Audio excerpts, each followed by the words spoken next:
ఆది కాండము 22వ అధ్యాయము 1వ వచనం. హిందీ, ఇంగ్లీష్, కన్నడ, మలయాళం అన్ని రెడీ చేసి పెట్టుకోండి.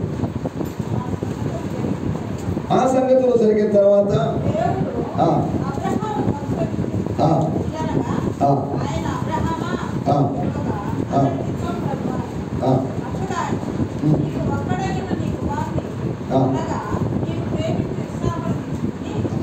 ఇరవై 22 ఒకటని చెప్పారు. ఒకటే చదవండి.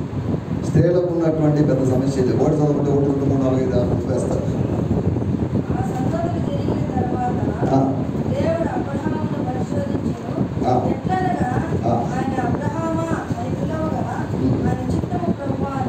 దేవుని స్తోత్రం. హల్లెలూయా. అమ్మా అయ్యా కన్నడ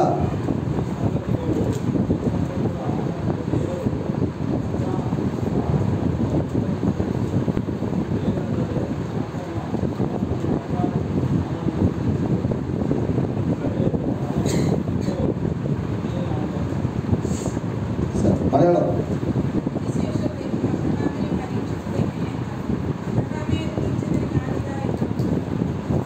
हिंदी। इन बातों के पश्चात ऐसा हुआ कि परमेश्वर ने इब्राहिम से यह कहकर उसकी परीक्षा की है इब्राहिम।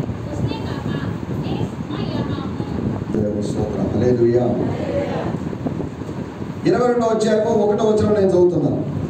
ఆ సంగతులు జరిగిన తర్వాత అబ్రహాము యొక్క విశ్వాసాన్ని పరీక్షించాలని దేవుడు అనుకున్నాడు. అబ్రహామా అని దేవుడు అతన్ని పిలిచాడు. దానికి అబ్రహాము చిత్తం అన్నాడు. కాబట్టి మన తెలుగు బైబిల్కి ఈ వాడుక భాష బైబిల్కి తేడా ఉంటాయి. నేను మరలా చదువుతున్నాను. ఆ సంగతులు జరిగిన తర్వాత అబ్రహాము యొక్క విశ్వాసాన్ని పరీక్షించాలని దేవుడు అనుకున్నాడు. అబ్రహాము అని దేవుడు అతన్ని పిలిచాడు. దానికి అబ్రహాము చిత్తం అన్నాడు. హల్లెలూయా. దేవుడు పరీక్షించాలనుకున్నాడు. దేన్ని పరీక్షించాలనుకున్నాడు? మన పిల్లలు ఉన్నారు. పిల్లలకి స్కూల్లో పరీక్షలు పెడుతున్నారు. చెప్పిన విషయాల కోసం దానికోసం పరీక్ష పెడతారా? చెప్పని విషయాలను ఉద్దేశించి పెడతారా? వాళ్ళకి మ్యాథ్స్ ఉంది, మ్యాథ్స్ ఎగ్జామ్ పెట్టారు. కెమిస్ట్రీ లేదనుకుందాం, కెమిస్ట్రీ ఎగ్జామ్ పెడితే రాస్తారా?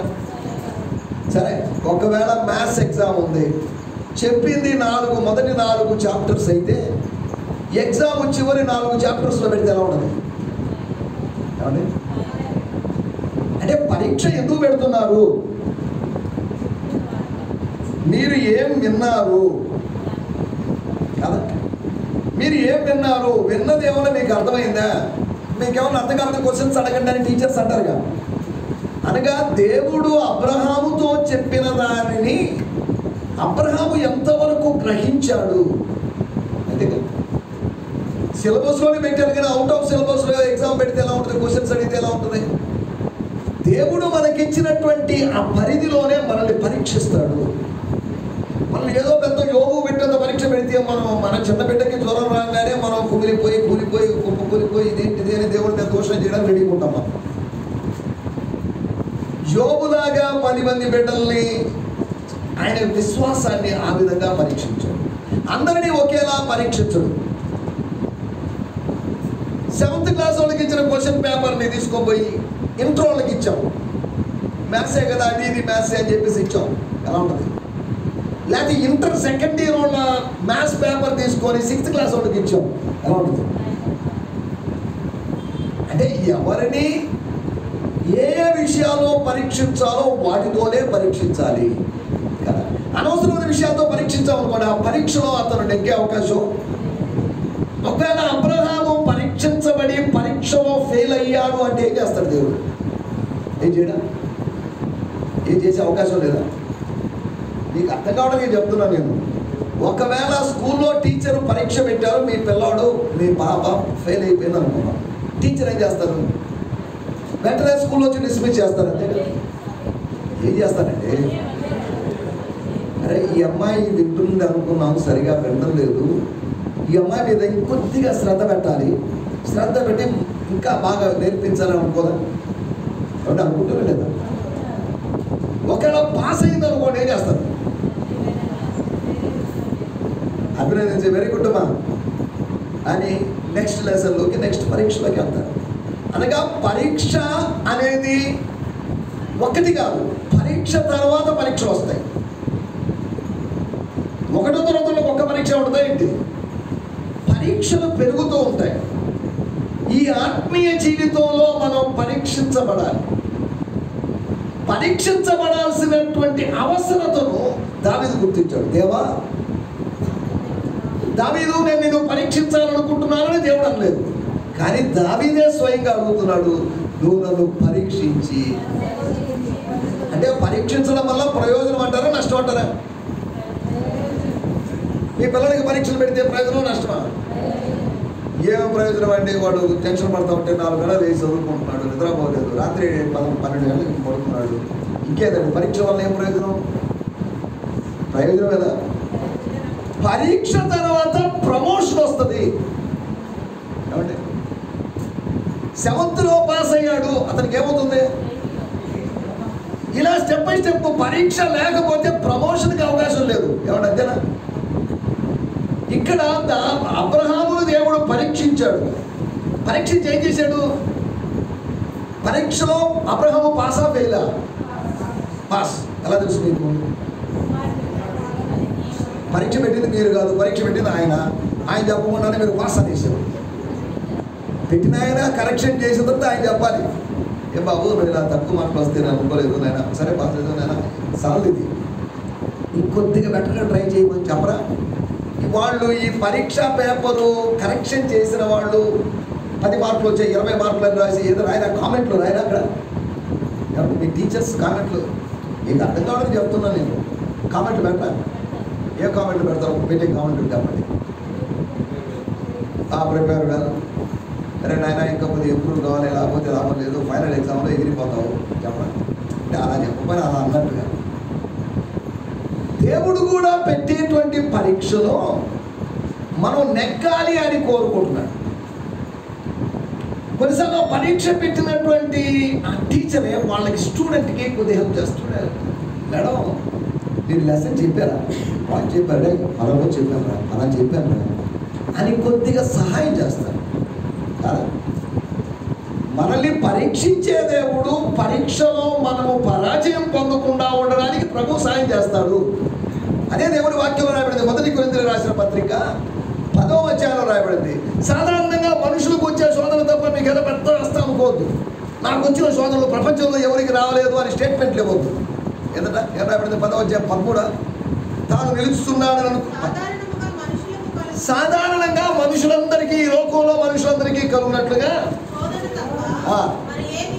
అంటే శోధన అంటే పరీక్ష అనుకోండి, ట్రయల్ లైక్ ద టెస్ట్ తప్ప మరేది మీకు సంభవించదు.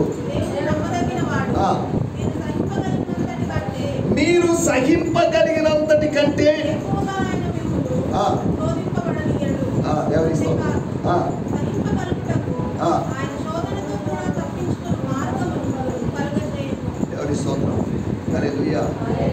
ఏం చేస్తున్నాడు దేవుడు అక్కడ? శోధన అనుమతించింది ఆయనే. మనం మన శోధనలో మన కెపాసిటీ ఎంతో ఆయన ఎరిగిన వాడు. ఆయనే శోధనలో ఒక మార్గాన్ని కలుగు చేసేది ఆయన. కాబట్టి అంతేగా శోధన. 7th క్లాస్ వాళ్ళకి ఇంటర్మీడియట్ మ్యాథ్స్ పేపర్ ఎందుకు ఇవ్వడం లేదు? వాడి కెపాసిటీ అది కాదు, వాడికి అది చెప్పలేదు. ఒకవేళ ఇంటర్ వాడికి 7th పేపర్ ఇచ్చిన వాడు సులభంగా రాసి అవతల పడేస్తాడు. అలాగని వాళ్ళకి ఇంటర్ వాళ్ళకి 6th 7th పేపర్లు ఇవ్వరు. అంటే ఒక్కొక్క స్థాయి పెరిగే కొద్దీ ఒక్కో రకంగా. మీరు అక్కడక్కడ కొన్ని గేమ్స్ ఆడుతుంటారండి. ఆ గేమ్స్లో ఫస్ట్ స్టెప్ ఈజీగా ఉంటుంది, సెకండ్ స్టెప్ ఇంకొద్దిగా కష్టపడుతుంది, థర్డ్ స్టెప్, రాను స్టెప్ ఏమవుతున్నాయి నీకు అర్థం కావడం చెప్తున్నా నేను. మీలో ఎవరు కోటీశ్వరుడు ఏదో పెట్టారు, ఫస్ట్ క్వశ్చన్స్ ఎలా ఉంటాయి? ఫస్ట్ క్వశ్చన్స్ భయంకర టఫ్ క్వశ్చన్ పెట్టారు అనుకోండి, ఇక ఆడే అవకాశం లేదు. మెల్లగా ఫస్ట్ క్వశ్చన్, రెండో క్వశ్చన్, ఇది 50,000 రూపాయల ప్రశ్న, మొదటి ప్రశ్న ఉంటుందా టఫ్ అయిపోతుంది. లాస్ట్ క్వశ్చన్ ఇది 1,00,00,000 రూపాయల ప్రశ్న, ఎలా ఉంటుంది క్వశ్చన్? 10 టెన్షన్ నరాలు దిగిపోయే టెన్షన్. దానికి ఆప్షన్స్ కూడా ఉంటాయి. ఆప్షన్స్లో మీకు ఏమంటారు, ప్రజల యొక్క అభిప్రాయం తీసుకోవచ్చు, మీ ఫ్రెండ్కి ఎవరికైనా ఫోన్ చేయొచ్చు, మీకు ఆప్షన్స్ ఉన్నాయి. ఆలోచించండి. వాడు టెన్షన్ పెడుతుంటాడు, ఇది ఇంతేనా, ఇలాగే అని ఎందుకు అనుకుంటున్నారు. మనం కరెక్ట్గా చెప్పినా కానీ అవతలోడు మన క్విజ్ మాస్టర్ మనం ఏం చేస్తాడు, అది కాదేమో మీరు కొద్దిగా ఆలోచించండి అంటాడు. అనేసరికి మనకి ఏమవుతుంది, ఒక నిశ్చయతను కోల్పోతాం. ఎందుకు చెప్తున్నానంటే ఇవన్నీ, ఈ ఆత్మీయ జీవితంలో మనం పరీక్షించబడుతూ ఉంటాం. అబ్రహాము పరీక్షించబడ్డాడు అంటే అబ్రహాము ఒక్కడే కాదు, అబ్రహాము పిల్లలందరూ పరీక్షించబడతారు. స్తోత్రం, హల్లెలూయా. పరీక్షించబడితేనే పదోన్నతి జరుగుతుంది కదా. చిన్న చిన్న జాబ్ చేసుకునే వాళ్ళు ఏదైనా కాంపిటేటివ్ ఎగ్జామ్ రాస్తారు, పాస్ అయ్యారు, ఏమైంది, ప్రమోషన్ వచ్చింది. అనగా పరీక్ష మంచిదే. దేవుని స్తోత్రం. పరీక్ష ఎందుకు మంచిది? మంచిదా చెడ్డదా? చదవండి, రోమీలకు రాసిన పత్రిక 5వ అధ్యాయం 4వ వచనం. ఏం చేస్తాంట, ఏం కలుగు చేస్తాయి పరీక్ష? శ్రమ ఓర్పును. పరీక్ష నిరీక్షణ అంటే ఏంటి? కింద ఫుట్ నోట్ ఇచ్చారు చూడండి, క్యారెక్టర్ని ఇస్తుంది. ఏమన్నా అంతేగా? పరీక్ష ఏమిస్తుంది? పరీక్ష వల్ల ప్రయోజనాలు ఉన్నాయనంటే ఏందండి, దేవుడు అబ్రహాముని పరీక్షిస్తున్నాడు, మరి టూ మచ్ అండి. కాదు, దేవుడు అబ్రహామును పరీక్షించాడు, మనల్ని కూడా పరీక్షిస్తాడు. అబ్రహామును పరీక్షించినప్పుడు జరిగిన ఆ పరీక్షలో 3 భాగాలు. పరీక్షలో క్వశ్చన్ పేపర్ ఒకటి ఇచ్చారు, అన్నీ ఒకేలాగా ఉంటాయి క్వశ్చన్స్. మల్టిపుల్ చాయిస్ ఉండవా, షార్ట్ ఆన్సర్స్ ఉండవా, ట్రూ ఆర్ ఫాల్స్ ఉండవా. క్వశ్చన్ పేపర్ ఒకటే, కానీ క్వశ్చన్ పేపర్లో డివిజన్స్ లేవా? పరీక్ష ఉంది, పరీక్షలో విభాగాలు ఉన్నాయి. అబ్రహామును దేవుడు పరీక్షించాడు. ఎందుకు పరీక్షించాడు? పరీక్షించాలి. What is the need of testing Abraham? What is the reason? Abraham ఇంచుమించు ఎలా ఉన్నాడంటే, ఆదికాండము 21వ అధ్యాయము 34వ వచనం.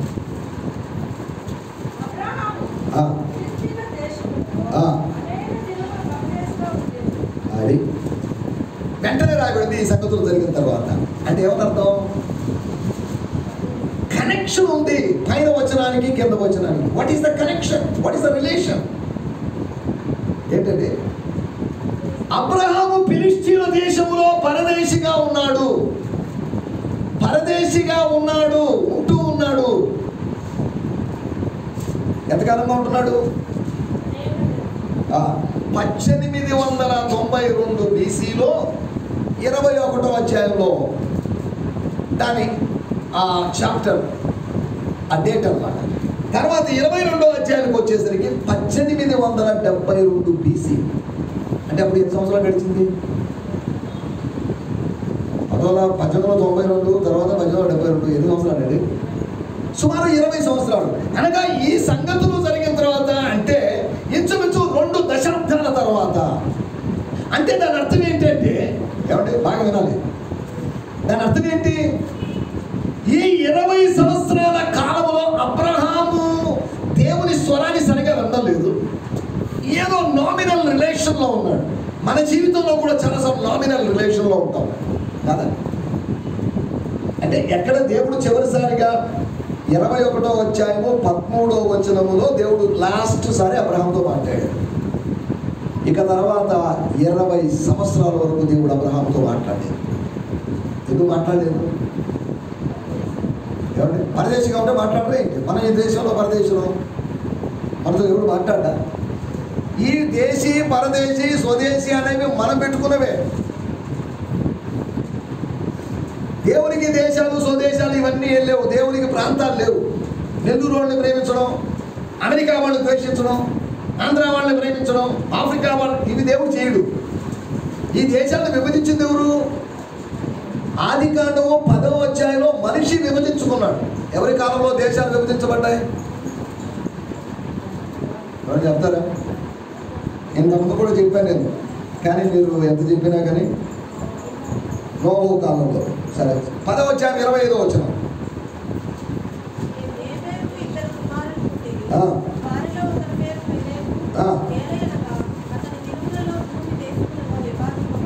అప్పటిదాకా భూమి అంతా ఎలా ఉంది? భూమి అంతా ఒకటే, తర్వాత కూడా భూమి అంతా ఒకటే, ఇప్పుడు కూడా భూమి అంతా ఒకటే.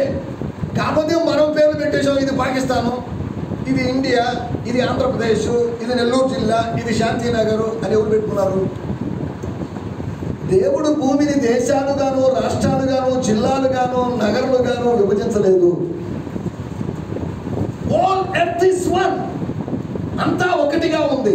ఆ ఒకటిగా ఉన్నదాన్ని వాళ్ళు విభజించుకున్నారు. ఎవరంతేగా విభజన, ఎవరు చేసినట్టు విభజన? అక్కడ ఎవరి పేరు రాబడింది? పెలెగ్ అనేటువంటి వ్యక్తి దినముల్లో భూమి ఎలా విభజించబడిందంట? దేశములుగా విభజించబడెను. The earth was divided into the nations. సుమారు 70 దేశములుగా విభజించబడిందని చెప్తున్నారు. ఆ 70 నుంచి ఇప్పుడు ఎంత అండి? ఈ 4000-5000 సంవత్సరాల కాలంలో 70 నుంచి ఇంచుమించు 200 చిల్లర పెరిగింది. 140 దేశాలకు పెరిగింది మన దేశం.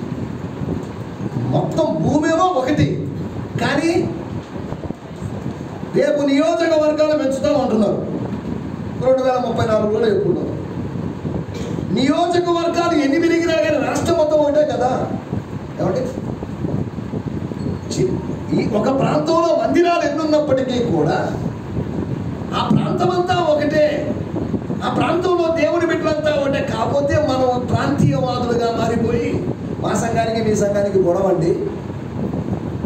ఆత్మీయుడు ఎప్పుడు ప్రాంతీయవాదిగా ఉండడు. సమరయ స్త్రీ ప్రాంతీయవాది. కదా, నువ్వు యూదుడివి, నేను సమరయ స్త్రీ.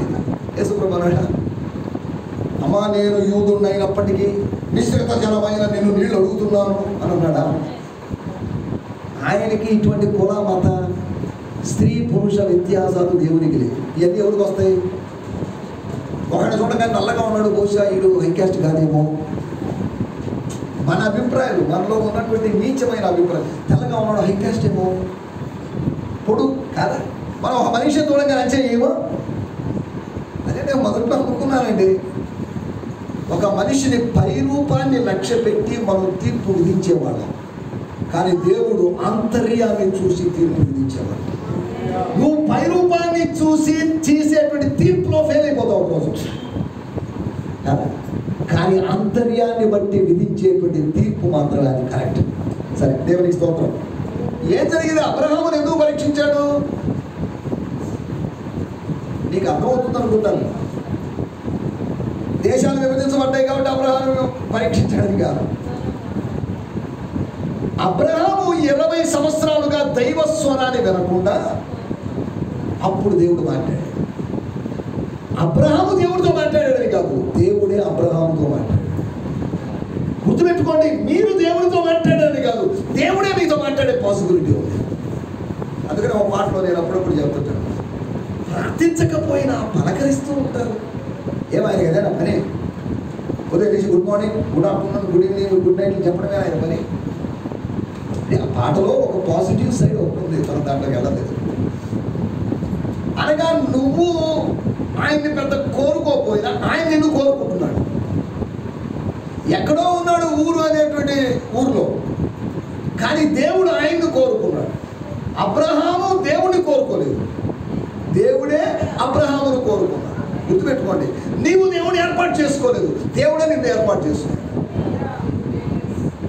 పాస్టర్లు అందరూ కలిసి మనకు దేవుడు ఉన్నాడు, ఆయన పేరు యేసుక్రీస్తు పెట్టుకొని పాస్టర్లు తయారు చేసిన దేవుడు కాదు, పాస్టర్లను తయారు చేసి పంపించే దేవుడు. మీకు అర్థమవుతుంది అనుకుంటాను పాయింట్. ఇప్పుడు అబ్రహాము లైఫ్ ఎలా ఉంది? ఇంచుమించు ఊరిలో ఎలా ఉన్నాడో అతని లైఫ్ ఇంచుమించు ఎక్కడున్నాడంటే ఆయన 34. అబ్రహాము ఎక్కడున్నాడు అంటే ఏమని అర్థం చెప్పండి, కొంచెం జాగ్రత్తగా ఆలోచించండి. అన్య దేశంలో ఉన్నాడు. మనం ఇప్పుడు ఎక్కడున్నాం? ఈ అన్య దేశాల గురించి అబ్రహాముతో దేవుడు ఏం చెప్పాడంటే, నీ సంతానం ద్వారా దేశాన్ని స్వాధీనపరుచుకుంటారు. చెప్పలేదా? ఇప్పుడు అది దేశం ఫిలిష్తీయుల దేశము. దాన్నే ఫిలిష్తీయుల దేశము అన్నారు. అదే అమోరీయుల దేశము, అదే హిత్తీయుల దేశము. అదేంటది అంటే కనానుకు ఒక విధంగా చెప్పాలంటే 7 పేర్లు ఉన్నాయని అర్థం. ఎందుకు? 7 జనాంగాల వాళ్ళు ఉన్నారు కాబట్టి. ఇదేనా? తర్వాత దాని పేరు, అసలు దాని పేరే పాలస్తీనా. ఫిలిస్తైన్ అనే దాంట్లో వచ్చి పాలస్తైన్ అంటే ఇప్పుడు ఎక్కడికి ల్యాండ్ ఎవరిది? ఆ దేశము ఇశ్రాయేలుది కాదు, కానీ ఆ దేశం ఎవరిది? ఇశ్రాయేలీయులు చెదిరిపోయారు మొదటి శతాబ్దంలో. చెదరపోయి మళ్ళీ 20 శతాబ్దాల తర్వాత వచ్చి మా ఊరు మాకు కావాలన్నారు. 20 శతాబ్దాలుగా ఉన్నాడు ఊరుకుంటారా? ఇది ఇజ్రాయెల్ గొడవ. మీకు అర్థమైంది అనుకుంటారు. ఇజ్రాయెల్ యొక్క ల్యాండ్ ఇష్యూ గురించి చెప్తున్నది. అది వాళ్ళది కాదు, వాళ్ళకి లేదు దేశం. దేవుడు వేరే వాళ్ళ 7 మంది దేశాన్ని పెరిగి వీళ్ళకి ఇచ్చాడు. వీళ్ళు కొంతకాలం ఉండి తర్వాత వెళ్ళిపోయారు, చెదిరిపోయారు. 100 దేశాలకు చెదిరిపోయారు. ఈ 100 దేశాలకు చెదిరిపోయిన వాళ్ళు మనం తిరిగి 10 సంవత్సరాల తర్వాత మన ఇంట్లో వేరే వాళ్ళు కాపురం ఉంటే వాడు ఎలా కొడితే ఎలా ఉండదు? వాడు మనకంతా బలవంతుడు అనుకోండి, అప్పుడు ఎలా ఉండదు? అనుకుంటాడా? ఇందులో ఎట్టిపోయావు నువ్వు ఓ పోవాయ అంట. ఇప్పుడు అదే జరుగుతుంది. ఈ పోపోయవాయ అనేది మనం మాటల్లో అన్నాం, అక్కడ యుద్ధ రూపంలో జరుగుతుంది. Land issue. స్తోత్రం, హల్లెలూయా. కానీ ఆత్మ సంబంధమైనటువంటి ఇశ్రాయేలు అయినటువంటి మనం పరలోకంలో స్థలం కోసం చూస్తున్నాం, కానీ భూమి మీద స్థలం గురించి మనం ఆలోచించలేదు. ఈ ఇశ్రాయేలు భౌతికమైంది కనుక ఇశ్రాయేలు దేశంలో స్థలం కోసం వాళ్ళు తాపత్రయపడుతున్నారు. కానీ మనము పైనున్న యెరూషలేము. చూడండి, విచిత్రమైన విషయం. దేవుడు అబ్రహాముకి ఇస్తానని చెప్పింది ఏంటి? కనాను ఇస్తానని చెప్పాడు. కనానులో ప్రవేశించాడు. కానీ అతని దృష్టి దేని మీద ఉంది? హెబ్రీ పత్రిక 11వ అధ్యాయంలో పరలోకం మీద దృష్టి ఉంది. ఇస్తాను అని చెప్పిన దాంట్లోకి వచ్చేసాడు, ఉంటున్నాడు. కానీ దృష్టి అంతా ఇప్పుడు ఎక్కడుంది? అబ్రహాము దృష్టి భౌతికమైన వాటి మీద లేదు. అబ్రహాము దృష్టి ఆత్మ సంబంధమైన వాటి మీద ఉంది. అబ్రహాము దృష్టి కిందున్న యెరూషలేము మీద లేదు. అబ్రహాము దృష్టి పైన ఉన్న యెరూషలేము మీద ఉంది. మీ దృష్టి దేని మీద ఉంది? ఉండదు. స్తోత్రం. మన దృష్టి భోజనం మీద ఉంది. పైన ఉన్నదా కింద ఉందా? మన దృష్టి చీరల మీద ఉంది. దేని మీద? పైన ఉన్న దాని మీద ఉన్నాము. మన దృష్టి కింద ఉన్న దాని మీద ఉన్నాము. మన దృష్టి నన్ను పొగలేని అనే దాని మీద ఉంది. ఇది పైన ఉందా కింద ఉందా? నన్ను ఎవరు పట్టించుకోవడం లేదే, నన్ను ఎవరు అడగలేదే, ఈ వారాలు రాకపోయినా నన్ను అడగ. ఇదేంటిది? పైన ఉన్నదా కింద ఉన్నదా? మీరు క్రీస్తు యేసుతో కూడా లేపబడిన వారైతే పైన ఉన్న వాటిని ఎదుగుతారు. పైన ఎవరున్నారు? క్రీస్తు ఉన్నారు. మన కింద ఉన్న వాటే కదా వెతికేది. ఇంకా ఏం ఐటమ్స్ ఉన్నాయని మనం వెతకడం లేదా? ఇంకా ఎంతమంది వస్తారు? ఇంకా ఎంత మనకి దేని వెతుకుతున్నాం? మనము పైనున్న వాటిని వెతకడానికి పిలువబడ్డాము. అమ్మన్నారు, మీరు పొగడపోయినా పర్లేదు, మన ప్రోగ్రాంలో పొగడతో నాకు ఇంపార్టెంట్ కాదు. ప్రభువు పని, ప్రభువుని మనందరం కలిసి పొగడాలి. నన్ను పట్టించుకోకపోయినా పర్లేదమ్మా, నేను వస్తాను, వెనకాల కూర్చుంటాను, వెళ్తాను. లేదా నేను ఎన్ని ఆలోచించడం లేదు. నేను ఆలోచించేది ఒకటే, మనందరం కలిసి ప్రభువుని పొగడాలి. దీన్ని ఆలోచించాలి. కానీ స్తోత్రం, హల్లెలూయా, హల్లెలూయా. అబ్రహాము లైఫ్ ఒక నామినల్గా సాగుతుంది. మన లైఫ్ ఎలా సాగుతుందో అలా సాగుతుంది. దేవుడు ఆశీర్వదించాడు, ఊరు నుంచి బయటికి తీసుకొచ్చింది. ఫిలిస్తీన్ దేశంలో పరదేశంలో కూడా తాను పోషించబడుతున్నాడు. తాను దేవుడిని పట్టించుకోకపోయినా దేవుడు పట్టించుకొని అతన్ని పోషిస్తున్నాడు కదా. కాబట్టి అంతేగా, మనం దేవుడు పట్టించుకోం, కానీ నన్ను పట్టించుకోలేదని మన ఊపిరి తీసేది వెంటనే. గాలిని వర్షములను దేవుడు మనకు ఉచితంగా ఇస్తాడు కదా. మీరు నన్ను పట్టించుకుంటేనే, నాకు ప్రార్థన చేస్తేనే, మందిరానికి వస్తే నేను మీకు గాలిని ఇస్తాను, ఊపిరిని ఇస్తాను అన్నలేదు కదా. నీతిమంతుల మీదను అనీతిమంతుల మీద, మంచి వారి మీదను చెడ్డవారి మీదను తన సూర్యుడు ఉదయింపజేసి తన వర్షాన్ని కురిపి అనగా గాడ్ అనేటువంటి ఆయన నువ్వు ప్రార్థన చేసినా చేయకపోయినా, కానీ ప్రార్థన ఎందుకు చేస్తున్నావు? ప్రార్థన చేయనోడికి వర్షం పడుతుంది, ప్రార్థన చేయనోడికి సూర్యుడు ఉదయిస్తున్నాడు. అటు ప్రార్థన చేయడం వల్ల ప్రయోజనం లేదు అనుకునేది. ఈ ప్రార్థన చేస్తున్నామంటే కృతజ్ఞతతో మనకి ఇవన్నీ అనుగ్రహిస్తున్న వాడి వైపు చూస్తున్నామని అర్థం. వారు తల్లి పాలు తాగి తల్లి రొమ్మును గుర్తే వాళ్ళైతే అన్ని జనులు అనబడిన వాళ్ళు, కానీ మనం అలా కాదు. తల్లిని గుర్తించిన వాళ్ళం మనం, అనగా దేవుణ్ణి గుర్తించిన వాళ్ళం మనం. కాబట్టి ఆ మాటలు మీకు అర్థమవుతున్నాయి అనుకుంటాను. జాగ్రత్త అమ్మా, పరిమళ, అర్థమవుతున్నాయి ఆ మాటలు. అర్థం కాకపోతే నన్ను అడగాలి, మీ పాస్టర్ గారు చెప్పే అర్థమవుతాయి నీకు? రాఘవులు సార్ చెప్పేది, ఆయన మంచి ఫ్రెండ్ ఆయన. స్తోత్రం, దేవుని స్తోత్రం, హల్లెలూయా. మీరు ఎవరైనా ఏదైనా అర్థం కాకపోతే అడగండి, నేను కొన్ని విషయాలు వివరించడానికి ప్రయత్నం చేయాలి. అబ్రహాముని దేవుడు పరీక్షించాడు. ఎందుకు? జనరల్గా కనిపిస్తుంది అతని విధానము, అతని వాడకం చూస్తే మొదట ఉన్నట్టుగా లేడు. యాకోబు మొదట ఉన్నట్టుగా లేడు మావతో. మావయ్య నాకు ఎవరున్నారు? తండ్రైనా మావయ్య అయినా నువ్వే కదా. నాన్న వదిలేశాను, అమ్మను వదిలేశాను, అన్నయ్యను వదిలేశాను, నాకు ఎవరున్నారు? నువ్వే మావయ్య అన్నాడు. చూస్తున్నాడు. మొదట్లో అబ్బాయి ఎవరండి అని అడిగారు. మా కొడుకు. మీ కొడుకు ఏమన్నాడు? నామానేగా. ఈయనెవరు? నా కొడుకు లేదు. నీ చెల్లి కొడుక? నా కొడుకు అండి కదా. మీ అల్లుడు అంటు, అల్లుడే కానీ కుమారుడితో సమానం. ఈ అల్లుడు అనేవాడు క్రమంగా గిల్లుడుగా మారుతాడు. మొదట్లో బెల్లంలాగా ఉండేటువంటి అల్లుడు క్రమంగా ఏమవుతాడంట? అల్లంలాగా మారిపోతాడు. ఇక 20 సంవత్సరాలు తాను పద్దనరాములో ఉంటూ వాగ్దానాన్ని మర్చిపోయి తన తల్లిదండ్రులు పట్టించుకోకుండా ఇల్లరికానికి వచ్చినటువంటి అల్లుడు గారి పరిస్థితి అది. దేవుడు మాట్లాడాడు, అమ్మాయి మనం కూడా వందనాలు చెప్తే మా అమ్మాయి పట్టించుకొని మొహం ఇలాగే చేస్తున్నాడు, కొన్ని రోజులు చేస్తున్నాడు, మరి ఉండడం మంచిది కాదు. నేను అక్కడికి వెళ్తేనే కదా నాకు విలువ. నాకు ఇక్కడే 20 సంవత్సరాల నుండి నేను గుట్టు చాకరీ చేశాను. ఆయనేమో కొడుకు అంటున్నాడు, మొదట్లో కొడుకు అన్నాడు, ఇప్పుడు అల్లుడు అన్నాడు. నాకు కొడుకు అనిపించడం లేదు, అల్లుడు అనిపించడం, వాటితో పనివాడు అనిపిస్తున్నాడు. చాకరీ చేస్తున్నాడు. వాడు వెళ్ళిపోతాం. దేవుని స్తోత్రం, హల్లెలూయా. ఇలా తర్జన భర్జన గురవుతున్నప్పుడు దేవుడు ప్రత్యక్షమయ్యాడు. ఈ దేవుడు కూడా విచిత్రంగా ప్రవర్తిస్తాడు. క్షమించండి యాకోబు, నేను నీకు బేతేలులో ప్రత్యక్షమైనటువంటి దేవుడు. బేతేలు దేవుడు. Go back to your father's house. నువ్వు తిరిగి వెళ్ళాల్సిన సమయం వచ్చేసింది. వెళ్ళిపో. మనం తిరిగి రావాల్సిన సమయం వచ్చింది.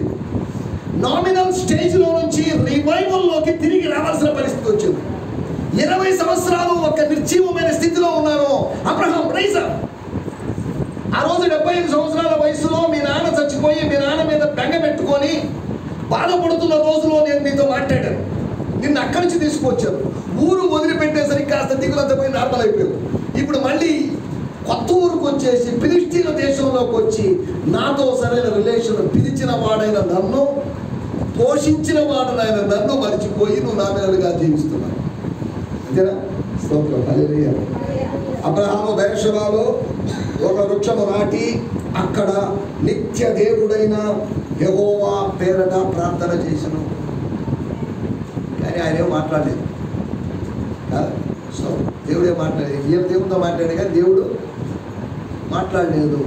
కొన్నిసార్లు మనమే మాట్లాడుతుంటాం. గంట మాట్లాడతాం, 2 గంటలు మాట్లాడతాం, 3 గంటలు. ఆయన ఒక్క మాట కూడా మాట్లాడు. రాత్రంతా పెనుగులాట జరిగింది, ఒక్క మాట కూడా మాట్లాడలేదు. అరే బాబు తెల్లారుతుంది నన్ను పోనిమన్నాడు.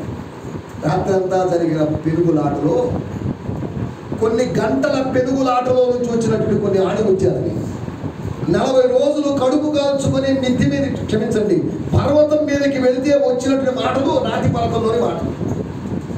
రాతి పలకల్లో పగలగొట్టడం, పగలగొట్టి ఇంకా మళ్ళీ పైకి వెళ్ళడం అనుకున్నాడు. మళ్ళీ రాతి పలకలతో అన్నాడు. ఆ రాతి పలకలు ఇశ్రాయేలు ప్రజలకి చీప్ అయి ఉండొచ్చు.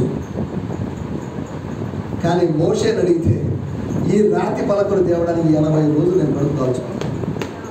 80 సంవత్సరాల వయసులో 80 రోజులు ఉపవాసం ఉంటే ఈ 10 మొక్కలు వచ్చాయి, 10 మాటలు వచ్చాయి, 10 సూత్రాలు వచ్చాయి.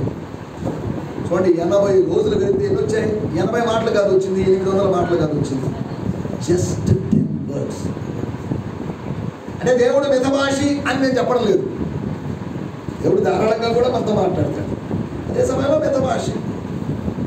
ధారాళంగా మాట్లాడే వాళ్ళు ఇంచుమించు అవివేకులుగా పరిగణించబడతారు. కొంతమంది లోడ వాగుడు ఏమంటారు, వాగుడు గాయలాగా కూర్చొని మాట్లాడుతుంటారు. విస్తారమైన మాటల్లో క్లుప్తంగా మనం మాట్లాడగా. ఆడవాళ్ళు క్లుప్తంగా మాట్లాడతారా? పురుషుడన్నా క్లుప్తంగా మాట్లాడతాడు, కానీ స్త్రీలు క్లుప్తంగా మాట్లాడతారమ్మా? దేవుని స్తోత్రం, హల్లెలూయా. ఈ సంగతులు జరిగిన తర్వాత దేవుడు అబ్రహామును పరిశోధించు అంటే ఏమని అర్థం? ఏం చేశాడు? జాగ్రత్తగా వినాలి ఈ మాటలు. పరిశోధించడం అంటే ఏమని అర్థం? హీబ్రూ భాషలో, ఏన్షియంట్ హీబ్రూలో నిస్సా అన్నారు. నిస్సా అంటే రెండు అర్థాలు ఉన్నాయి. ఒకటి ఎగ్జామిన్, పరీక్షించడం. రెండోది అటెంప్టింగ్. అటెంప్టింగ్ అంటే ఏమని అర్థం? అటెంప్టింగ్ అంటే ఏంటంటే అర్థం టు అటెంప్ట్ అని అర్థం. నిస్సా అంటే టు అటెంప్ట్. దేవుడు అబ్రహాము కొరకు ప్రయత్నం చేశాడు. నీకు అర్థమైందో లేదా పాయింట్? ఏమా దేవుడు ఏం చేశాడు అబ్రహాముని? అబ్రహాము దేవుని కోసం ప్రయత్నం చేశాడని కాదు, దేవుడు అబ్రహాము కోసం హీ ట్రైడ్. ట్రైయింగ్ అంటే రెండు అర్థాలు లేవా? ఎవరికి ఉన్నాయా లేదా? నీ దగ్గరికి వస్తున్నా లేదా నేను ఇంగ్లీష్ మర్చిపోవాలి, అన్ని మర్చిపోవాల్సి వస్తుంది. ట్రైయింగ్ అంటే టెస్టింగ్. ట్రైయింగ్ అంటే ఒక ఎఫర్ట్, ఒక ప్రయత్నం. 20 సంవత్సరాలు సాదా సీదాగా ఉన్న వ్యక్తిని అలా ఉండనివ్వకూడదు అనుకున్నాడు. సాదా సీదాగా ఉండడం దేవుని చిత్తం కాదు. సాధారణమైన జీవంలో ఉండడం దేవుని చిత్తం కాదు. సాధారణమైనటువంటి జీవితంలో నుంచి సమృద్ధి జీవితంలోకి నువ్వు రావాలి. సమృద్ధి జీవితంలో నుంచి శాశ్వత జీవంలోకి రావాలి. మొత్తం చెప్పండి. ఈ ప్రసంగాలు బయట ఎక్కడ చేసుకుంటే వేల స్తోత్రాలు వస్తాయి. స్తోత్రం హల్లెలూయా. పాయింట్ ఏంటి? చిన్న విషయాలు మనం ఆలోచిస్తున్నాం, దాన్ని జూమ్ చేసి ఆలోచిస్తున్నాం, వాటిని మ్యాగ్నిఫై చేసి ఆలోచిస్తున్నాం, కాస్త డీప్గా వెళ్తున్నాం మనం. ఈ సంగతులు జరిగిన తర్వాత ఏం జరిగింది? అక్కడ ప్రార్థన చేశాడు, ప్రార్థనకి జవాబు లేదు. మనం కూడా ఎన్నోసార్లు ప్రార్థన చేస్తాం, జవాబు లేదు. వస్తూనే మన తృప్తి కోసం ఒక సైకలాజికల్ ఫీలింగ్ ఏర్పడింది. ఒక గంట నేను ఏదో చెప్పాలి, శుద్ధి సోది మాట్లాడాలి. ఒక గంట నా కొడుకు కోసం, నా కూతురు కోసం, నా మనవుడు కోసం, నాకు తెలిసిన గుర్తున్న బంధువులందరి పేర్లు చెప్పి ప్రార్థన చేస్తాం. ఈ ఫార్మాలిటీగా మనం సైకలాజికల్ ఫీలింగ్లోకి వచ్చేసాం. ఆదివారం మందిరానికి రాకపోతే ఏమన్నా జరుగుతుంది, ఏమన్నా భయంతో వస్తున్నాం, కానీ ఆదివారం దేవుడి మీద ప్రేమ దేవుడు రావడం. ఆదివారం మందిరానికి రాలేదు, సాయంత్రం ఏదో జరుగుతుంది. కాలు గారి పడ్డాము అనుకోండి, ఎప్పుడే అనుకున్న మందిరానికి పోలేదు. దేవుడు సాడిస్ట్ కాదు, గుర్తుపెట్టుకోండి. మనం దేవుడిని సాడిస్ట్గా చేసేసాం. దేవుడు అంటే వాళ్ళేదో 10 తలలు ఉన్నటువంటి దేవుడిని చూపిస్తుంటే మనం కూడా దానికన్నా క్రూరమైన దేవుడిని చిత్రీకరిస్తున్నట్టుగా ఉంది మన విధానం. అబ్రహాము అలా ఉండడం దేవుని చిత్తం కాదు. నామినల్గా ఉండడం దేవుని చిత్తం కాదు. ఫైర్లో ఉండాలి. ఏదో వారానికి ఒకసారి వచ్చి కాసేపు కూర్చొని 4 మాటలు బాగా ఉందండి దేవుని స్తోత్రం. మీ గుండెల మీద చేతులు వేసుకొని చెప్పండి, మీ ఆత్మీయ జీవితంలో మీరు ఎలా ఉన్నారు? ఫైర్ ఉందా? ఫైర్ కోల్పోయారా? బాప్తిజం తీసుకున్న రోజుల్లో ఉన్న ఫైర్ ఉందా? లేదు, ఫైరే లేదు. ఏమైనా కుటుంబము, బాధ్యతలు, అనారోగ్యాలు, సమస్యలు, బీపీలు, షుగర్లు. అంతమంది బీపీ లేనప్పుడు, షుగర్ లేనప్పుడు ఉపవాసం ఉండేవాళ్ళంటే ఫైర్. ఇప్పుడు ఫైర్ పోయింది, ఇంకా 40 రోజుల్లో ఫైర్ పోతుంది. మీ ఉన్న ఫైర్ అంతా పోయిన తర్వాత మీ తల దగ్గర ఒక ఫైర్ పెడతారు. మనిషి చచ్చిపోయింటే దీపం ఎందుకు పెడతారో నాకు అర్థం కావట్లేదు. మనిషి బతుకుంటే దీపాన్ని ఆర్పేస్తారు. సందర్భం ఏంటది? Birthday function. 4 దీపాలు వెలగాలి కానీ, వాడి వయసు ఉన్నట్టుగా 21, 31, 41 దీపాలు వెలగాలి కానీ వెలిగించి ఆర్పేసుకుంటారు. దీపాన్ని మీద తల దగ్గర అందం లేదా? లోపల ఉన్నటువంటి నరుని ఆత్మ అది ఆరిపోయింది, పోయింది ఆయన. ఇంకా ఎన్ని దీపాలు పెట్టుకుంటే వెళ్ళాము? చచ్చిపోయిన తన దగ్గర దీపం పెట్టుకుంటాం. బతికున్నోళ్ళు బర్త్డే ఫంక్షన్ చేస్తే పోయి మనం అదే పని ఊపుతాం. ఊపకపోతే ఒప్పుకుంటామా? కట్ చేయడానికి ముందు ఏం చేస్తాం? ఇది మనం గమనైనా ఇప్పుడు చెప్పినంత గాలికి చెప్పినే ఏదో చేస్తారు.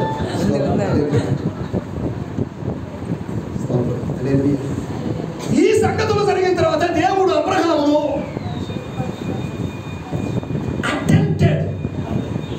ప్రయత్నం చేశాడు. He tried for Abraham. చాలాసార్లు నెగిటివ్ అనుకున్నట్టుగా అబ్రహామును దేవుడు పరిశోధించాడు. సరే, అబ్రహాం కోసం ప్రయత్నం చేశాడు. నిస్సా అని ఏమనర్థం? He tried. అబ్రహాం, నువ్వు అలా ఉండడం నా చిత్తం కాదు. Come again to me. నా దగ్గరికి వచ్చేసి 20 సంవత్సరాలు తప్పిపోయిన కుమారుడు జీవించాడు. కాకపోతే బలిపీఠం కట్టుకుంటున్నాడు, కాకపోతే ఫార్మాలిటీ ప్రార్థనలు ఉన్నాయి, చీకటి పడితే ప్రార్థనలు ఉన్నాయి. దేవుడు గుర్తు చేసిన ఇసాకు పలాని వాగ్దానం చేసినాడని ఇలా చెప్పుకునే అనుభవాలు ఉంటే ఉన్నాయి. ఫైర్ పోయింది కదా. యెహోవా తనను ఎడబాసిననే సంగతి తెలియకుండా అని ఎడజిమ్మాలనుకున్నాడు. ఏమైంది?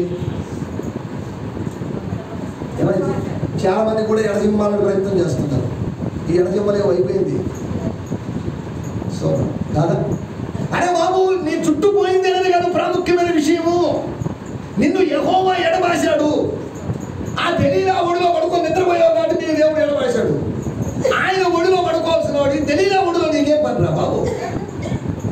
ధనము అనేటువంటి దెలీలా ఒడిలో మనం పడుకోలేదా? అంటే అబద్ధాల ఒడిలో మనం పడుకోలేదా? లేదా? మన జీవితంలో దెలీలాలు లేదా? స్తోత్రం. కేవలం సంసోనికో దెలీలా ఉందనుకో, మనకు కూడా దెలీలాలు ఉన్నారు. బోల్డ్ మంది దెలీలాలు ఉన్నారు.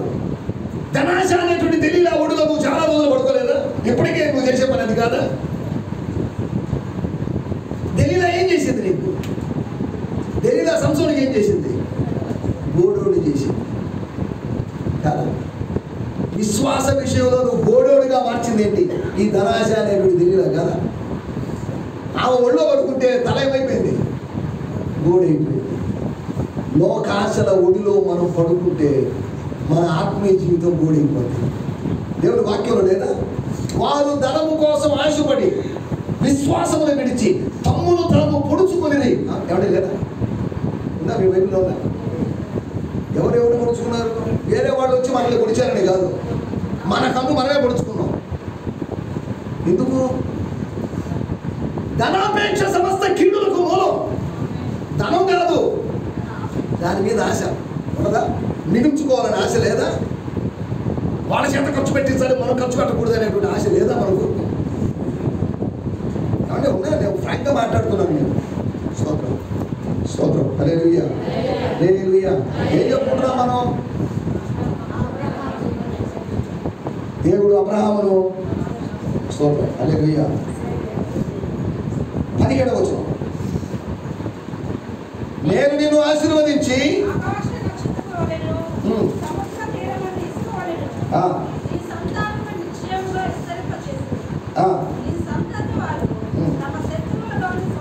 ఎప్పుడు? ఎందుకు?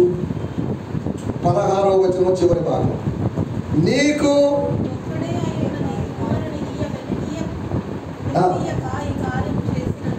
ఈ కార్యం చేసి ఉందా? ఏ కార్యం చేసి ఉందా? అవసరమైతే కొడుకును బలిపీఠం మీద ఎక్కించి ముక్కలు ముక్కలు చేయడానికి కూడా నువ్వు వెనక్కి తీయలేదు. చూసావా? పరలోకం అభినందించింది. స్తోత్రం. నీ సాక్రిఫైస్ ని స్వర్గం గుర్తించిందండి. తన సొంత కుమారుని తను ఎత్తుకుని ఆడించి ముద్దాడినటువంటి కొన్ని వందల లక్షల ముద్దులు పెట్టిన తన కుమారుడు ఏం చేస్తాడు? తన చేతులారా నరకాలని నటించాడు. అంతేనా?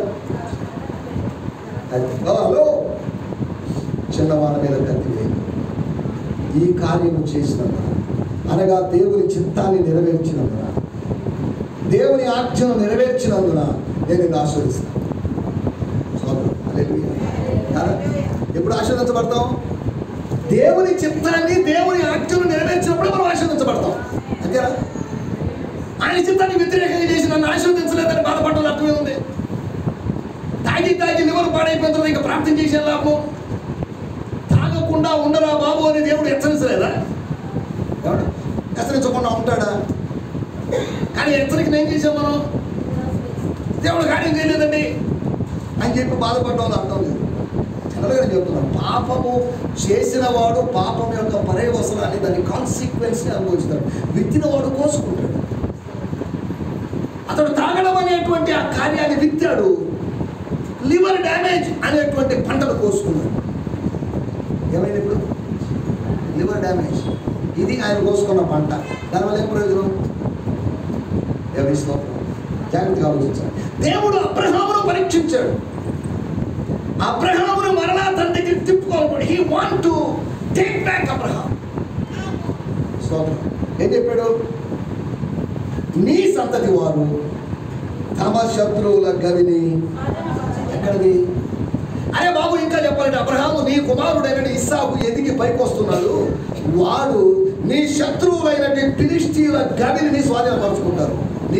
నీ శత్రువును సంహరిస్తారు. వాళ్ళు నీ శత్రువులు లేకుండా చేస్తారు. నీ శత్రువుల గవిని వారు స్వాధీనం చేసుకుంటారు.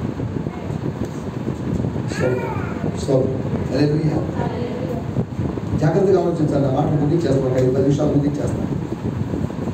40 నిమిషాలకు ముగించాలనుకున్నాను. 40 నిమిషాలు అయింది. ఇంకొక 5 నిమిషాలు ముగించేస్తాను. పాయింట్ అర్థం చేసుకుని మీకు అర్థం కావాలి. మీకు అర్థమైనట్టు నాకు కొద్దిగా గొప్ప అర్థం అవుతుంది. ఎందుకంటే అందరూ వినడం లేదు, కొంతమంది వింటున్నట్టు నటిస్తున్నారు. అందరికీ అర్థం కావట్లేదు, కొంతమంది అర్థమైనట్టుగా నటిస్తున్నారు. సో జాగ్రత్తగా వినండి. మీరు శ్రద్ధగా వింటే మీకు అర్థం అవుతుంది. సో హల్లెలూయా. ఈ సంగతులు జరిగిన తర్వాత దేవుడు అబ్రహామును పరిశోధించాడు. అబ్రహాం అని పిలిచాడు. ఈ పిలుపు విని ఎంతకాలం అయింది? 20 years. ఆ మధురమైన పిలుపుని విని, ఆ మధురమైన పిలుపు కోసం తప్పించి ఎంతకాలం అయింది నువ్వు? రాబోయే రోజుల్లో దేవుడు మాట్లాడలేదని అని అంటారేమో అనిపిస్తుంది. ఇక్కడున్న వాడు దేవుడు నాతో ఈరోజు మాట్లాడింది ఎంతమంది చెప్పగలరు? ఏదో ముసలి లేదు అంటున్నాడు దేవుడు మాట్లాడి. దేవుడు ఎక్కడ మాట్లాడతాడండి? పాస్టర్ కదా మాట్లాడింది. ఇదే కదా మన ఫీలింగ్. స్తోత్రం. 1 దశలోనిక పత్రిక 2:13 రాయబడింది. చదవండి. ఎవరైనా త్వరగా తీసుకోవడం. స్తోత్రం స్తోత్రం స్తోత్రం. హల్లెలూయా. స్తోత్రం చెప్పండి వీడియోగ్రాఫర్ గారు. స్తోత్రం స్తోత్రం. అమ్మా లేదా? 1 దశలోనిక పత్రిక 2:13.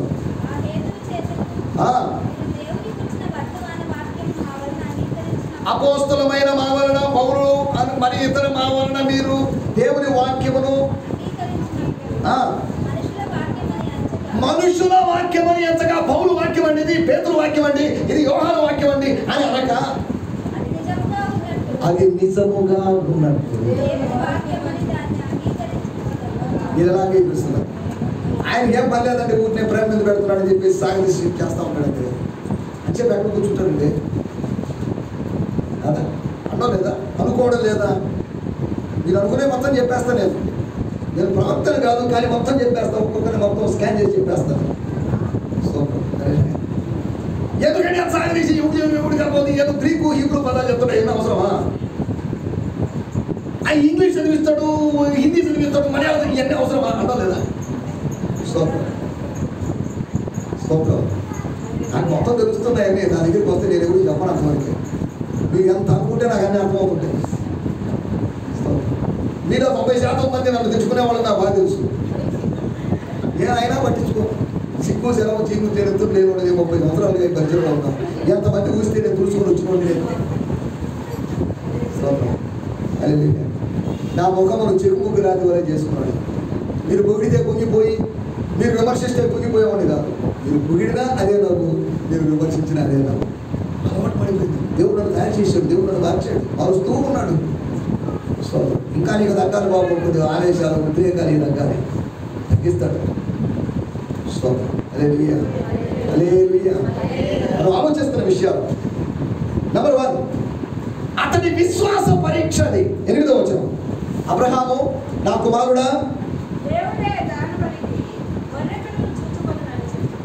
వెళ్ళిపోయాడా? వాడేమో పిల్లోడు అడిగాడు, నాన్న ఏంటిదంతా? నిప్పులు ఉన్నాయి, కట్టెలు ఉన్నాయి, కావాల్సింది ఏంటి వాడు? సోదరం అంతేనా? ఒకవేళ నిప్పులు కట్టెలు కూడా లేకపోతే ఏంటి పరిస్థితి? నాన్న ఏం లేకుండా ఒట్టి చేతులతో ఎలా వస్తాం మనం? బలికి కావాల్సింది ఏంటి ప్రాముఖ్యంగా?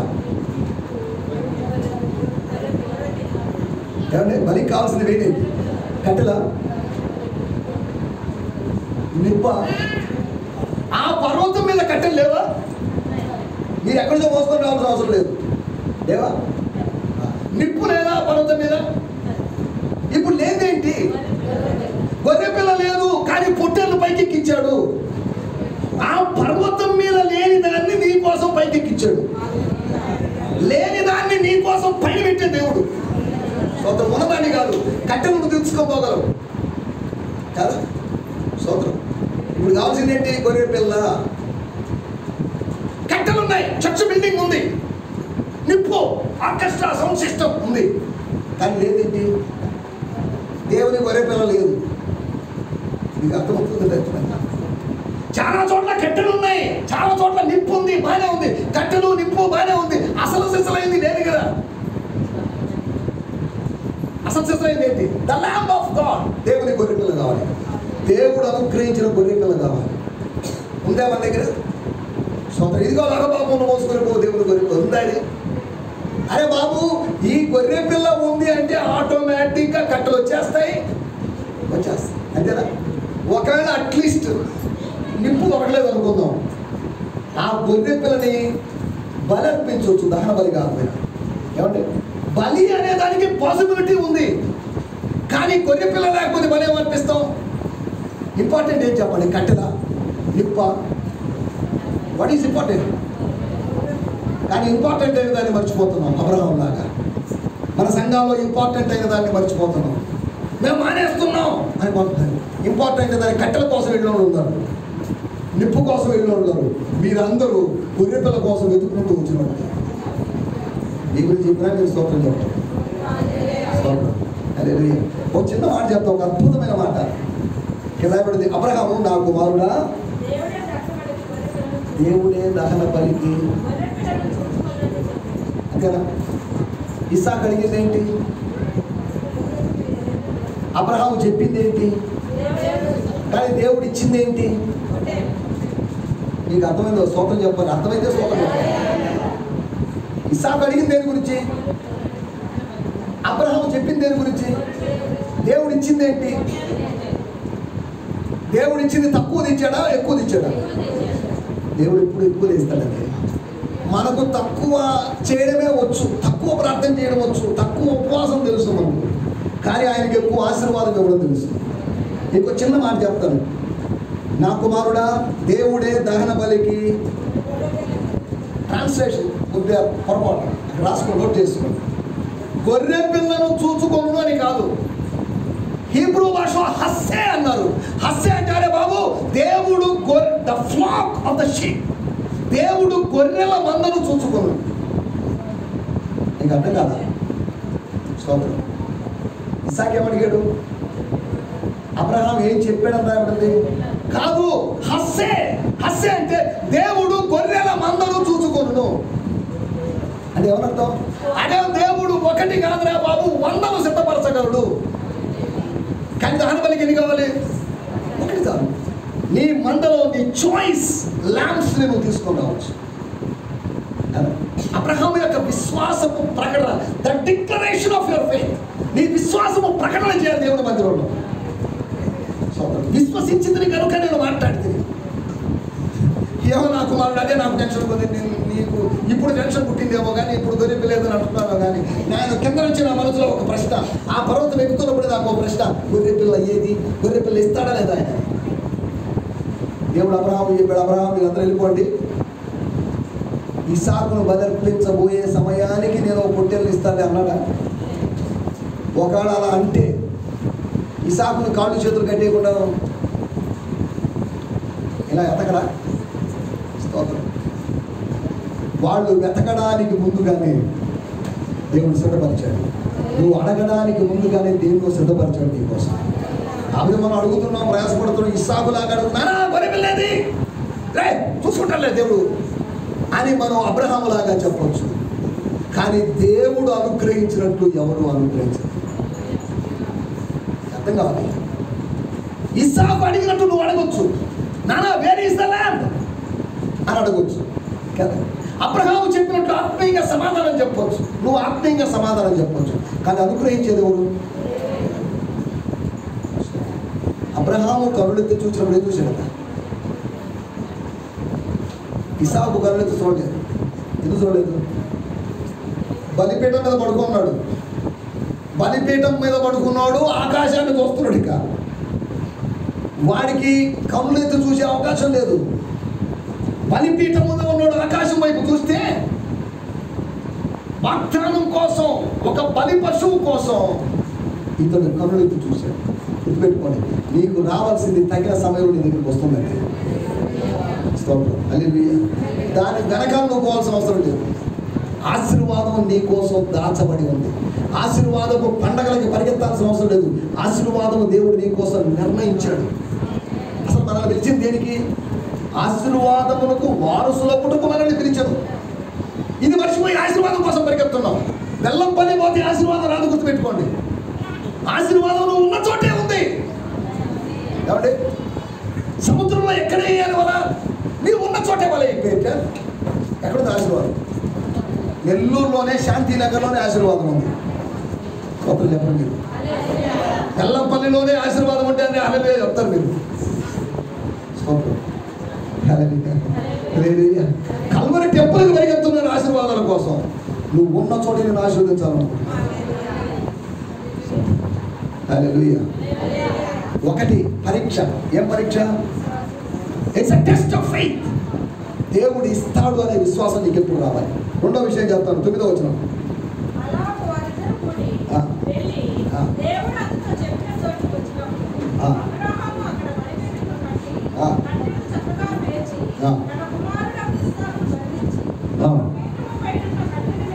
చాలే. దేవుడు ఈ అంత్య దినాల్లోనే అబ్రహాం అయినటువంటి పాల్సారి చెప్పాడు, నా కుమారుడా నీ పెద్ద కుమారుడిని బలర్పించమన్నాడు. వీళ్ళిద్దరు రెడీ అయిపోయారు. పద్మా పాల్ గారికి చెప్పి ఊరుకుంటారా? ఏమంటే ఎక్కడికి అని అడిగింది పద్మా పాల్ గారు. నాకేలా అన్నాడు, దేవుడు నాతో మాట్లాడాడు, అమ్మాయి మోసెస్ పాల్ని కొద్దిగా బలర్పిద్దామని వెళ్తున్నాను అంటే ఒప్పుకుంటామా? ఏమయ్యా ఏం మాట్లాడుతున్నావు, పిచ్చా అని అందా. ఇక్కడ నాకేదే. సరే పోయి అంతా బాగా ఉంది. నానా ఎక్కడికి అని అడిగాడు మోసెస్, ఊరుకోరా అన్నాడు. అది ఊరుకున్నాడు. పర్వతం మీదకి ఎక్కారు. పనోళ్ళు ఉన్నారు. నేను శాలేమని అక్కడ, మీరిద్దరు ఇక్కడ ఉన్నాడు. మాస్టర్ గారు ఉన్నాడు. కింద ఊడిపోయి ఆయన పైకి వెళ్ళాడు. పైకి వెళ్ళిపోయి కాళ్ళు చేతులు కట్టేస్తున్నాడు మోసెస్ పాల్. కాళ్ళు చేతులు. మోసెస్ పాల్ చిన్నాడా? ఊరుకుంటాడా? నాన్న కట్టానా అని అంటాడా? నాన్న ఏంటి ఇచ్చినాను? దేవుడు మాట్లాడటం ఏంటి? నన్ను బలర్పించడం. అసలు దేవుడు నన్ను నీకు ఇచ్చింది ఎవరు? దేవుడే కదా. అటు నన్ను బలర్పించేది ఏంటి? లాజిక్ లేకుండా మాట్లాడుతున్నావు కదా డాడీ అనంట. కాళ్ళు చేతులు కట్టుకుని ఈ అబ్బాయి ఏం చేయలేదు. 20 సంవత్సరాల ఇస్సాకు, 120 సంవత్సరాల అబ్రహాం. అంత సులభంగా పట్టుకొని కాళ్ళు చేతులు బంధిస్తే మోసెస్ పాల్ పారిపోతాడా? అక్కడే ఉంటాడా? అర్జెంటుగా పరిగెత్తుకొని ఆ పర్వతం దిగి, మమ్మీ మమ్మీ మీ ఆయన చేసే పనులు చూసావా? సైగ్గా పర్వతం మీద తీసుకొని పోయి నా మీద కోపం ఉంటే కొట్టాలి, బెట్టుతో కొట్టాలి, తిట్టాలి, కానీ నా కాళ్ళు చేతులు కట్టేసి బలిపీఠం మీద కత్తి తీసుకొని నరకపోయాడు. కత్తి ఏం కత్తి? అదే టెంకాయలే పాల్పడతా ముద్దు కత్తి ఒకటి చూసావా? కిచెన్కి వెళ్ళి చూస్తే ముద్దు కత్తి లేదు. ఈ మనిషి కాగితంతో చుట్టేసుకొని జోలు పెట్టుకొని వచ్చేసాడు. కాబట్టి ఇప్పుడు ఈ అబ్బాయి ఏం చేయాలి?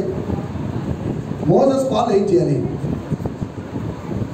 తిరగొట్టాడు. నాన్న నేను ఒప్పుకోను, అవసరమైతే రీతికి నేను అర్పించేసి బలి. సాక్రిఫైస్గా వాలంటరీగా సాక్రిఫైస్ చేయగలడా? కానీ ఇస్సాకు యవనస్తుడైనప్పటికీ వృద్ధుడైన తండ్రికి సహకరించి తాను బంధిస్తున్నప్పుడు తనకు అర్థమైంది, గొర్రె పిల్లను ఆ గొర్రె పిల్ల దేవుడు అనుగ్రహించదు, నేనే ఆ గొర్రె పిల్లను అర్థం చేసుకుని. ఓకే డాడీ ఇష్టం. ఈ మాట ముందే చెప్పిండే మమ్మీకి చెప్పి, బాయ్ మమ్మీ, రే చిన్నడా బాయ్ అని చెప్పి వచ్చినాడు. దేవుడు కార్యం చేస్తాను. కింద నేను పైకి ఎక్కినప్పుడు పని వాళ్ళకి, సంతోష్ మాస్టర్కి, షాలేం బ్రదర్కి ఏం చెప్పాను డాడీ? మేము మరలా తిరిగి వస్తామని చెప్పాను. నేను వస్తానని కాదు చెప్పింది, మేము వస్తామని చెప్పి. మా డాడీలో ఇంత విశ్వాసం ఉందా? వీరుడు అనుకున్నాను మా డాడీ. విశ్వాసం వీరుడు. ఓకే డాడీ కట్టు. అమ్మాయి ఎదురొచ్చింది డ్యాన్స్ ఆడుకుంటూ రిసీవ్ చేసుకోవడానికి. ఎంత పరిస్థితి ఏంటి? గుండెల్లో ఎలా ఉందా? చెప్పాడు, బాబా నిన్ను బలర్పించాలనుకుంటున్నాను. అమ్మాయి ఏమైనా పిచ్చి పిచ్చి, ఏమో డాడీ ఏం మాట్లాడుతున్నావు ఇదంతా అని తిరగబాటు చేసిందా? డాడీ నువ్వు యెహోవాకు మాట ఇచ్చావు, నేను ముక్కలైపోయినా పర్లేదు, నేను దహన బలైపోయినా పర్లేదు. ఈ రోజుల్లో మన పిల్లకాయలు ఇస్సాకులాగా, యెఫ్తా కుమార్తెలాగా చెప్పగలరా? వాళ్ళ ఇష్టాలకు తగ్గట్టు మనం మారిపోతాం. మన ఇష్టాలు వాళ్ళ మీద వృత్తితో ఒప్పుకుంటారా? ఓ కుదరదు అనరా? పాత రోజుల్లో తల్లిదండ్రుల ఇష్టాలకు మనం లోపడి ఉన్నాం. ఇప్పుడు బిడ్డల ఇష్టాలకు మనం లోపడుతున్నాం. పరిస్థితులు మారిపోయింది. రాబోయే రోజుల్లో మనవాళ్ళు మనవరాళ్ళు ఇష్టాలు మనం లోపల రాసిన పరిస్థితి. ఇది మన పరిస్థితి. గడిస్తాం. అక్కడ గమనించాల్సిన పాయింట్ ఏంటంటే ఇస్సాకును కన్విన్స్ చేయగలిగిన కెపాసిటీ ఆఫ్ అబ్రహాం. చిన్నోడైతే అమ్మాయి లాంటి అమ్మాయి అనుకోండి, జెన్నిఫర్ లాంటి అమ్మాయి తీసుకొని కాళ్ళు చేతులు కట్టేసి బలిపీఠం పెట్టినా జెన్నిఫర్ అడగదు. కానీ మోజెస్ పాలను కట్టేస్తే తిరగబడతాడు. కట్టడం కాదు, అవసరమైతే అబ్రహాము కాళ్ళు చేతులు కట్టేసి బలిపీఠం మీద అబ్రహాం బలి అనిపించేసి వచ్చేసింది. చూసారా, సంభావం ఒక తండ్రిగా ఒక తల్లిగా కన్విన్స్ చేయగలిగి ఉండాలి మీ బిడ్డలు. అది నేను గుర్తించిన విషయం. అతనికి ఉన్న విస్టమ్, మనకు దేవుడు అనుగ్రహించిన జ్ఞానం, పేరెంటల్ నాలెడ్జ్, బిడ్డల్ని కన్విన్స్ చేయనా నువ్వు వెళ్తున్న దారి కరెక్ట్ కాదు, దట్స్ రాంగ్ వే అని చెప్తాను. వాడి పిల్లోడంటే వాడికి ఏం తెలియదు అని 30 సంవత్సరాలు వచ్చినా కానీ వాడిని సమర్థించుకుంటూ పోయాం అనుకోండి, వాడిని మంటల్లోకి పెడతాం మనం. నానా this is not God's will. నానా సమూయేలు చెప్పాడు క్షమించండి, ఏలి చెప్పాడు నానా ఏలి క్షమించండి, హోఫ్ని ఫినెహాసు పిల్లలరా అబ్బాయిలు మీరు పాస్టర్లురా, మీరు చేసే పనులేంటి, అసహ్యమైన పనులు, పాడు పనులేంటి, మన చర్చికి ఆడోళ్ళు రావడానికి భయపడుతున్నారు, ఏంటి మీరు చేసే పనులు, షిలోకులోని మందిరానికి అవమానం కలదు రే, అది చేయద్దురా. వారు తండ్రి ఎంత చెప్పినా వినలేరు. కారణం ఏంటో తెలుసా, యెహోవా వారిని సంపదలిచెను కనుక వారు తండ్రి మాటలు వినలేదు. ఈ రోజులో మన పిల్లలు అలాగే ఉన్నారని అనిపిస్తున్నారు. దైవ చిత్తానికి వాళ్ళ జీవితాల్లో స్థానం లేదు. రెండో విషయం is a test of Abraham's knowledge. Abraham యొక్క విజ్ఞాన పరీక్షది. విశ్వాసము పరీక్ష మాత్రమే కాదు, అది విజ్ఞానపు పరీక్ష.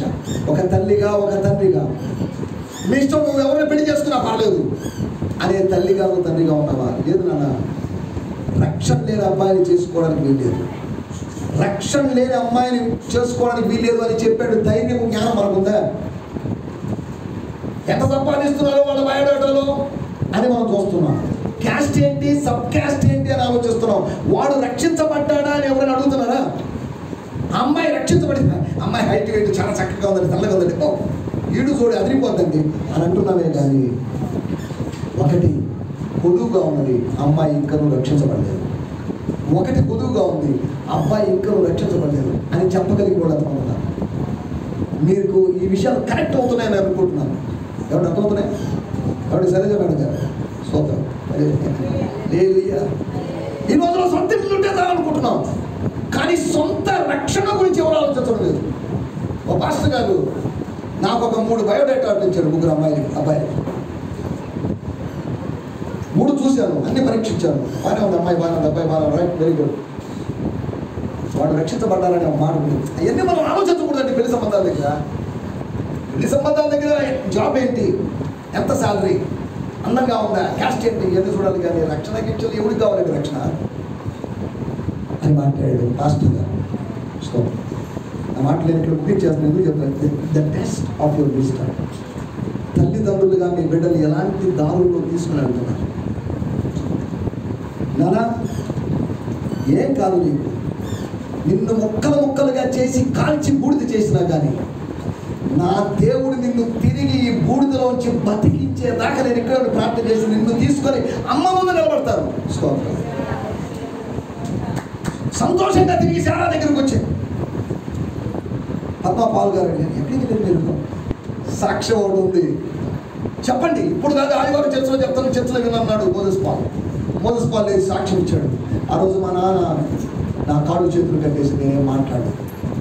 ఇస్సాకు మౌనిగా ఉన్నాడట. ఎలా ఉన్నాడు మౌనంగా? బొచ్చు కత్తిరించు అని ఎదుట గొర్రె పిల్ల మౌనముగా ఉన్నట్టు. ఏమంటే పిల్లలారా, మీ తల్లిదండ్రుల దగ్గర బొచ్చు కత్తిరించు వాని దగ్గర గొర్రె పిల్ల ఏ విధంగా మౌనంగా ఉంటుందో అలా మౌనంగా ఉండండి. ఆశీర్వాదాలు తిరగబడితే ఆశీర్వాదాలు రావు, గుర్తుపెట్టుకోండి. స్తోత్రం. ఎప్పుడు ఆశీర్వాదాలు వస్తాయి? లోబడితే ఆశీర్వాదాలు వస్తాయి. వాళ్ళకి okay daddy, if it is God's will kill me, cut me to pieces, thousands of pieces, వేల ముక్కలు చేయను, no problem, I'm ready to die. అప్పుడు దేవుడు అద్భుతం చేశాడు. పర్వతాన్ని ఎక్కలేని పొట్టేలను తీసుకొచ్చి పర్వతంలో పెట్టాడు. అదే నీ కెపాసిటీకి మించింది నువ్వు చేస్తే దేవుడు దాన్ని ఆయన కెపాసిటీకి తగిన దాన్ని అనుగ్రహిస్తాడు. హల్లెలూయా. మొట్టమొదటి పరీక్ష ఏం చెప్పాను నేను? It's the test of faith.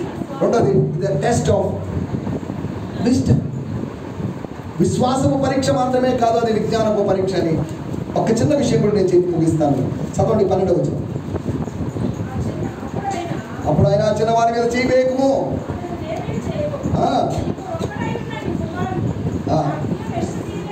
వెనుక తీయలేదు కనుక నీవు దేవునికి నీవు నాకు భయపడి వాడు అనే సంగతి నాకు అర్థమైంది. ఈ విషయం నాకు కావాలి, ఇది నాకు కావాల్సిన పాయింట్.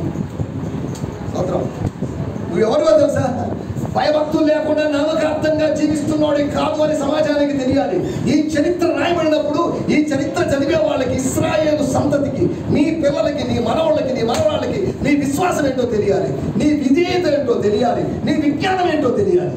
మా తాత అండి అద్భుతమైన మనిషి అండి. మా తాత తిండిపోతండి, సోమరిపోతండి, నిద్రపోతండి, పనికి వాళ్ళోడండి అనే సాక్ష్యం కాదు. సాక్ష్యం రావాలి. స్తోత్రం. మోసెస్ పాలన కొడుకు చెప్పాలి, మా పాత తాతయ్య మంచి ప్రార్థన పడుతుంది. స్తోత్రం. హల్లెలూయా. మా పాత తాతయ్య వాక్యం ధ్యానిస్తూ ఉంటాడు. దేవుడు చెప్పాలి సాక్ష్యం. దేవుని స్తోత్రం. హల్లెలూయా. నా మాటలు ముగిస్తున్నాను. దేవుడు అబ్రహామును పరీక్షించాడు. ఒకటి నేను పరీక్షించాడు విశ్వాసం. రెండోది అతని యొక్క విజ్ఞానాన్ని. కన్విన్స్ చేయగలుగుతున్నావా? నీ భర్తని కన్విన్స్ చేసి మందిరానికి తీసుకొని రాగలుగుతున్నావా? నీ భార్యని కన్విన్స్ చేసి తీసుకొని రాగలుగుతున్నావా? నీ ఇద్దరు చిన్న పిల్లల్ని కన్విన్స్ చేసి తీసుకొని రాగలుగుతున్నా? వాడు మాట ఏంటండి, పిల్లలు కదండి. చిన్న పిల్లల్ని నువ్వు కన్విన్స్ చేయలేవు. 8 గంటలకు చర్చలో ఉన్న తాట తెస్తానని మేము బెదిరించండి. సోదరం వదిలే ఆడుకోండి, రిమోట్ మీ చేతికి ఇచ్చిపోతున్నాను, వచ్చేదాకా టీవీ చూస్తూ ఉండండి. చర్చ్ టైంలో ఇంట్లో చర్మ ఒలిచేస్తాం మేము. మా నాన్న చెప్పేవాడు, చర్చికి వెళ్ళకపోతే భోజనం లేదని. భోజనం కోసం చర్చికి వెళ్ళేవాడు. ఆదివారం భోజనం మిస్ అయిందంటే కష్టమేగా. ఆదివారం అంటే అప్పట్లో ప్రతి ఆదివారం చికెన్ ఉండేది. సోమవారం నుంచి శనివారం దాకా భోజనమైన మిస్ చేసిన నష్టం లేదు, కానీ ఆదివారం భోజనం ఎందుకు మిస్ చేయాలి? నాకు ఇష్టం లేదు చర్చికి పోవడం. ఎందుకు పోవాలంటే చర్చికి? తిరుగుబాటుదారుగా ఉన్నాను, కానీ భోజనం కోసం చర్చికి వెళ్ళేవాడు. చర్చిలో భోజనం పెట్టరు, కానీ వెళ్ళి వాక్యాన్ని అరే వచ్చేవారా వాడి భోజనం పెట్టు. దేనికోసం వెళ్ళే నేను చర్చికి? ఫుడ్ కోసం వెళ్ళేవాడిని. స్తోత్రం. స్తోత్రం. హల్లెలూయా. మూడోది ఏంటది? నీవు దేవునికి భయపడు వాడవని. భయపడుతున్నావా? ఎవరికి భయపడుతున్నాం మనం? దేవుడు భయం ఉందా మనకు? చంద్రబాబు నాయుడు గారు అపాయింట్మెంట్ ఇస్తే మాకు చర్చికి ఆదివారం 2 గంటలు లేట్కి వెళ్ళి అలవాటు అండి, మేము 2 గంటల తర్వాత తెచ్చి కలుస్తాం. ఇస్ ఇట్ ఓకే అంటారా చంద్రబాబు నాయుడుతో? 2 గంటల ముందే చంద్రబాబు నాయుడు గారు అపాయింట్మెంట్ ఇచ్చిన స్థలాన్ని ఎలా ఉండరా మీరు? ఒక 2 గంటలు ఆలస్యంగా వెళ్ళాము, చంద్రబాబు నాయుడు గారు వెళ్ళిపోయండి, నీకోసం చూసారు, అపాయింట్మెంట్ ఇచ్చారు, 2 hours అగో వెళ్ళిపోయాడు. దేవుని సన్నిధిలో దేవుని భయం మనకు కలిగి ఉంది. కుమారుణ్ణి ముద్దు పెట్టుకోండి, లేని ఎడల ఆయన కోపిస్తాడు. యెహోవాను సేవించండి, గడగడ వణుకుచూ సేవించండి. లేదంటే 2వ కీర్తన లేదా? సో నువ్వెవరివి నాకు అర్థమైంది. ప్రపంచానికి చెప్తున్నాను, I declare my son Abraham fears me. నాకు భయపడేవాడు.